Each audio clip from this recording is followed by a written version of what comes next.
আকাশবাণী খবর পড়ছি শাশ্বতী দত্ত।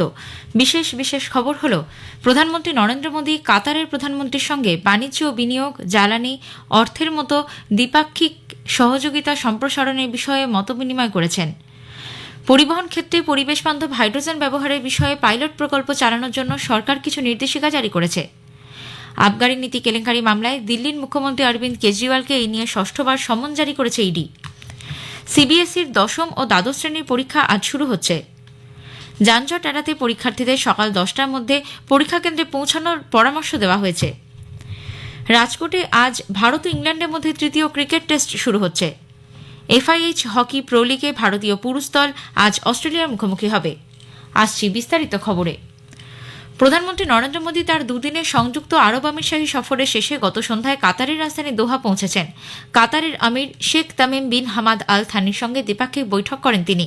একগুচ্ছ টুইটে বিদেশ মন্ত্রকের মুখপাত্র রণধীর জয়সওয়াল জানান, শ্রী মোদী কাতারের প্রধানমন্ত্রী ও বিদেশমন্ত্রী শেখ মোহাম্মদ বিন আব্দুল রহমান আল থানির সঙ্গে দোহায় ফলপ্রসূ বৈঠক করেন।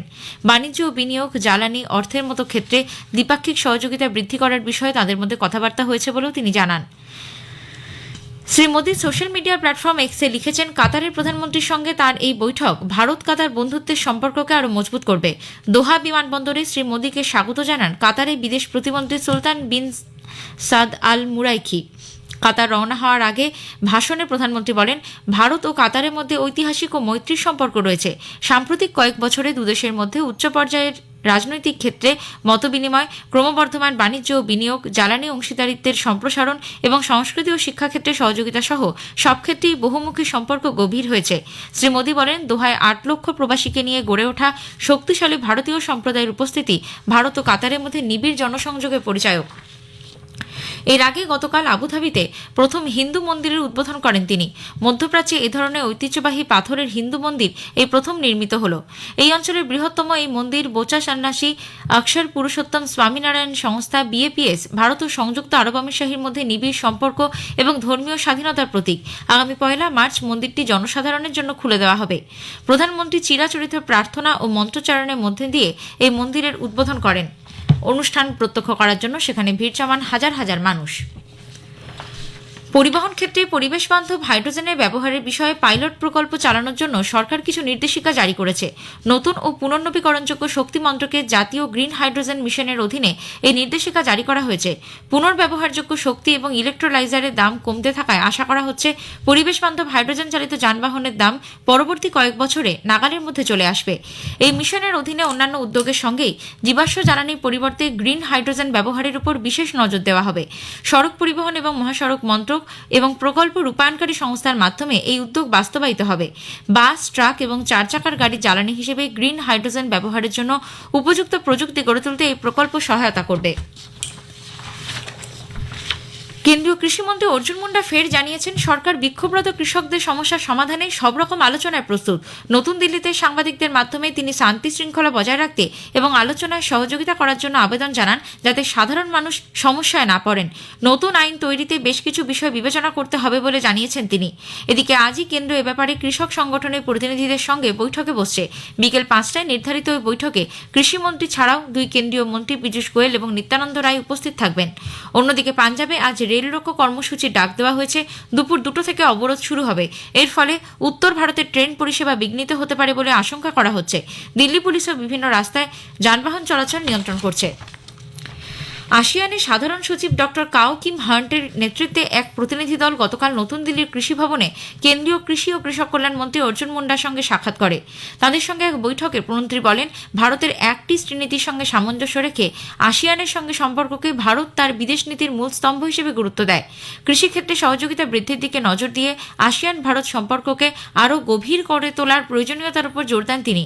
ভারতীয় কৃষি গবেষণা পরিষদ ICAR এর বিভিন্ন প্রতিষ্ঠানে আসিয়ানভুক্ত দেশগুলির জন্য পোস্ট হারভেস্ট এগ্রিকালচার সহ বিভিন্ন রকম প্রশিক্ষণ কর্মসূচির কথাও শ্রী মুন্ডা ঘোষণা করেন। আবগারি নীতি কেলেঙ্কারি মামলায় এনফোর্সমেন্ট নির্দেশালয় ইডি দিল্লির মুখ্যমন্ত্রী অরবিন্দ কেজরিওয়ালকে এই নিয়ে ষষ্ঠবার সমন জারি করল। আগামী 19শে ফেব্রুয়ারি তাকে কেন্দ্রীয় তদন্তকারী সংস্থার কাছে হাজিরা দিতে বলা হয়েছে। এর আগে ইডি 5 বার তলব করলেও আপ আহ্বায়ক অরবিন্দ কেজরিওয়াল হাজিরা দেননি। বারবার হাজিরা এড়িয়ে যাওয়ার কারণে শ্রী কেজরিওয়ালের বিরুদ্ধে এফআইআর দায়ের করে ইডি। এরপর গত সপ্তাহে দিল্লির রাউস এভিনিউ আদালতও এ মাসের 17 তারিখে তাকে সমন পাঠায়। এদিকে ইডি পেটিএম পেমেন্টস ব্যাংকের বিরুদ্ধে প্রাথমিক পর্যায়ে তদন্ত শুরু করেছে। 29শে ফেব্রুয়ারির পর থেকে ভারতীয় reserve bank RBI Paytm payments ব্যাংকের নতুন গ্রাহকদের কাছ থেকে আমানত গ্রহণ বন্ধ রাখার নির্দেশ দেওয়ার পরই কেন্দ্রীয় সংস্থার এই উদ্যোগ। আরবিআই তাদের সিদ্ধান্ত পুনর্বিবেচনা করার কোনো সম্ভাবনাও বাতিল করে দিয়েছে। আগামী লোকসভা নির্বাচনে সবচেয়ে বেশি সংখ্যক কেন্দ্রীয় বাহিনী মোতায়েন হতে চলেছে পশ্চিমবঙ্গে। কেন্দ্রীয় স্বরাষ্ট্র মন্ত্রককে পাঠানো চিঠিতে নির্বাচন কমিশন জানিয়েছে, লোকসভা ভোটে এ রাজ্যে তারা 920 কোম্পানি কেন্দ্রীয় বাহিনী মোতায়েন করতে চায়। এছাড়া স্ট্রংরুম ও গণনা কেন্দ্রগুলির নিরাপত্তায় রাখা হবে 22 কোম্পানি কেন্দ্রীয় বাহিনী। বাংলার পরেই জম্মু ও কাশ্মীরের জন্য সবচেয়ে বেশি কেন্দ্রীয় বাহিনী চেয়েছে কমিশন। সুষ্ঠুভাবে নির্বাচনের জন্য 635 কোম্পানি কেন্দ্রীয় বাহিনী চাওয়া হয়েছে। উত্তরপ্রদেশের জন্য 252, ছত্তিশগড়ের জন্য 295, বিহারের জন্য 295, ছত্তিশগড়ের জন্য 360 কোম্পানি কেন্দ্রীয় বাহিনী চাওয়া হয়েছে। লোকসভা ভোটের সঙ্গেই অন্ধ্রপ্রদেশ, অরুণাচল প্রদেশ, ওড়িশা এবং সিকিমে বিধানসভা নির্বাচন রয়েছে। কমিশন কেন্দ্রীয় স্বরাষ্ট্র মন্ত্রককে পাঠানো চিঠিতে জানিয়েছে, অন্ধ্রপ্রদেশের জন্য 250 কোম্পানি কেন্দ্রীয় বাহিনী প্রয়োজন। একই সংখ্যায় কেন্দ্রীয় বাহিনী প্রয়োজন ওড়িশার জন্য। অরুণাচল প্রদেশের জন্য 75 এবং সিকিমের জন্য 17 কোম্পানি বাহিনী লাগবে। ঝাড়খণ্ড ও পাঞ্জাবের জন্য 250 কোম্পানি বাহিনী চেয়েছে কমিশন। পাশাপাশি মণিপুরের জন্য 200 কোম্পানি বাহিনী এবং গুজরাটের জন্য 200 কোম্পানি কেন্দ্রীয় বাহিনী চাওয়া হয়েছে। খবর শুনছেন আকাশবাণী থেকে। Central Board of Secondary Education সিবিএসইর 10ম ও দ্বাদশ শ্রেণীর পরীক্ষা আজ শুরু হচ্ছে, চলবে 2রা এপ্রিল পর্যন্ত। যানজটের জন্য সৃষ্ট সমস্যা এড়াতে পরীক্ষার্থীদের সকাল 10টার মধ্যে পরীক্ষা কেন্দ্রে পৌঁছানোর পরামর্শ দেওয়া হয়েছে। পরীক্ষা শুরু হবে সকাল 10:30টায়। উল্লেখ্য, এবছর 39 লক্ষেরও বেশি ছাত্রছাত্রী বোর্ড পরীক্ষায় বসছে। এর মধ্যে দিল্লির 877টি কেন্দ্রে পরীক্ষায় বসছে মোট 5,80,192 জন পরীক্ষার্থী। পশ্চিমবঙ্গের সন্দেশখালীতে মহিলাদের উপর হিংসা এবং নির্যাতনের ঘটনা খতিয়ে দেখতে বিজেপির সর্বভারতীয় সভাপতি জগৎ প্রকাশ নাড্ডা উচ্চস্তরীয় কমিটি গঠন করেছেন। এই ঘটনায় তীব্র নিন্দা জানান তিনি। দলের তরফে এক বিবৃতিতে জানানো হয়েছে, 2 কেন্দ্রীয় মন্ত্রী সহ 6 সদস্যের এই কমিটি ঘটনাস্থল পরিদর্শন করে রিপোর্ট পেশ করবে। কমিটিতে মন্ত্রী অন্নপূর্ণা দেবী এবং প্রতিমা ভৌমিক ছাড়াও সাংসদ সুনিতা দুগ্গাল, কবিতা পাতিদার, সঙ্গীতা যাদব ও রাজ্যসভার সাংসদ ব্রিজলাল রয়েছেন। অন্যদিকে বসিরহাটে রাজ্য সভাপতি সহ দলীয় কর্মীদের উপর আক্রমণ ও সন্দেশখালীর ঘটনার প্রতিবাদে বিজেপি আজ সারা রাজ্যে পুলিশ সুপারের অফিস ঘেরাওয়ের কর্মসূচি নিয়েছে। কলকাতায় ডিসি নর্থ ও সাউথের অফিসের সামনে এই বিক্ষোভ হবে। বিরোধী দলনেতা শুভেন্দু অধিকারী গত সন্ধ্যায় এক সাংবাদিক সম্মেলনে অভিযোগ করেন, টাকিতে 144 ধারা না থাকা সত্ত্বেও সুকান্ত মজুমদারকে অতিথি আবাসে ঘেরাও করে রাখা হয়েছিল। এরপর তাকে হেনস্থা এবং শারীরিক নিগ্রহ করা হয়েছে। তবে উচ্চ মাধ্যমিক পরীক্ষার ছাত্রছাত্রীদের অসুবিধা না করে বিজেপি এই ঘটনার প্রতিবাদে তীব্র আন্দোলন চালিয়ে যাবে। গত রাতে শ্রী মজুমদারকে দেখতে হাসপাতালে যান রাজ্যপাল সিবি আনন্দ বোস। আজ শুভেন্দু সন্দেশখালী যেতে পারেন। উত্তরপ্রদেশের চিত্রকূটের বুন্দেলখণ্ডে গৌরব মহোৎসব চলাকালীন বাজি প্রদর্শনীর সময় বিস্ফোরণে 4 শিশুর মৃত্যু হয়েছে, আহত বেশ কয়েকজন। প্রয়াগরাজ জোনের পুলিশের উপমহানির্দেশক ভানু ভাস্কর জানিয়েছেন, ঘটনায় জড়িত থাকার অভিযোগে 3 ব্যক্তির নামে এফআইআর দায়ের হয়েছে। পৌঁছেছে ফরেন্সিক দল। মুখ্যমন্ত্রী যোগী আদিত্যনাথ এ ব্যাপারে এক উচ্চ পর্যায়ের তদন্ত কমিটি গঠন করার নির্দেশ দিয়েছেন। মৃতদের পরিবার পিছু 5 লক্ষ এবং আহতদের 10,000 টাকা অর্থসাহায্য দেওয়ার কথা ঘোষণা করেন তিনি। জম্মুর রণবীর সিংপোরা এলাকায় মাকওয়াল পোস্টের কাছে পাক সেনারা বিনা প্ররোচনায় যুদ্ধবিরতি লঙ্ঘন করে গতকাল গুলিবর্ষণ করেছে। সীমান্ত সুরক্ষা বাহিনী বিএসএফ এর পক্ষ থেকে এক বার্তায় জানানো হয়েছে, ভারতীয় জওয়ানরাও এর পাল্টা জবাব দেয়। প্রায় 20 মিনিট ধরে তাদের মধ্যে গুলি বিনিময় চলে, তবে কেউ হতাহত হননি। উল্লেখ্য, গতকাল ছিল পুলওয়ামায় জঙ্গি হামলার 5ম বর্ষপূর্তি। ভারত ও ইংল্যান্ডের মধ্যে তৃতীয় ক্রিকেট টেস্ট আজ শুরু হচ্ছে। রাজকোটের সৌরাষ্ট্র ক্রিকেট অ্যাসোসিয়েশন স্টেডিয়ামে খেলা শুরু হবে সকাল 9:30টায়। ভারত ও ইংল্যান্ডের মধ্যে 5 ম্যাচের টেস্ট সিরিজের ফল এখনও পর্যন্ত 1-1। গোয়ার ফতোরদা স্টেডিয়ামে গতকাল আইএসএল ফুটবলে মোহনবাগান সুপার জায়ান্ট 1-0 গোলে এফসি গোয়াকে হারিয়ে দিয়েছে।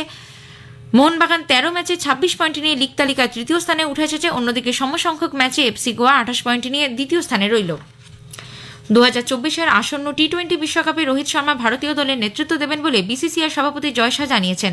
ওয়েস্ট ইন্ডিজের বার্বাডোসে রোহিতের নেতৃত্বে ভারত বিশ্বকাপ জয় করবে বলে প্রত্যয় ব্যক্ত করেন তিনি।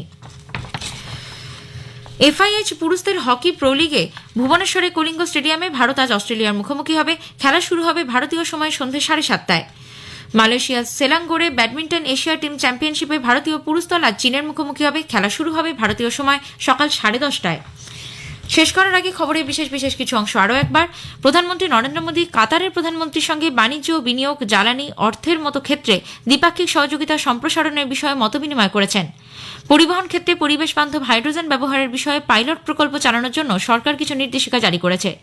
আবগারি নীতি কেলেঙ্কারি মামলায় দিল্লির মুখ্যমন্ত্রী অরবিন্দ কেজরিওয়ালকে এই নিয়ে 6বার সমন জারি করেছে ইডি। সিবিএসইর 10ম ও দ্বাদশ শ্রেণীর পরীক্ষা আজ শুরু হচ্ছে। খবর এখনকার মতো শেষ হলো।